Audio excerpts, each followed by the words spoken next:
بنت حوا ابن آدم۔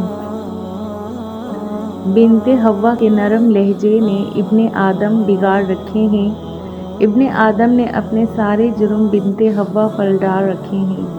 قصور ابن آدم کا نہ غلطی بنت حوا کی، یہ سارے جھمیلے تو حوض نے ڈال رکھے ہیں۔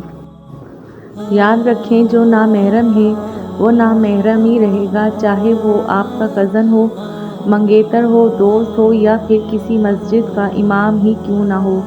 کسی کو دینی حلیے میں دیکھ کر یا رشتہ دار دیکھ کر ان پر یقین کر کے اپنی آخرت خراب نہ کریں۔ آپ بنت حوا ہیں، یاد رکھیں۔ اے بنت حوا، جو شخص اللہ سے محبت نہیں کرتا وہ تم سے کیسے محبت کرے گا؟ وہ شخص اللہ کے بلانے پر مسجد نہیں جاتا، وہ شخص تمہاری بات کیسے مانے گا؟ تمہیں لگتا ہے وہ تم سے وفا کرے گا؟ یاد رکھنا، غلط انتخاب چہرے کی رونق چھین لیتا ہے۔ اے بنت حوا، اس لیے اپنے ہمسفر کا انتخاب اللہ کے وفادار بندے کا کرنا، جسے اللہ کی حدود کی پاسداری کا خیال ہو، جو اللہ کے بتائے ہوئے راستے پر چلنے میں معاون ثابت ہو۔ جزاک اللہ۔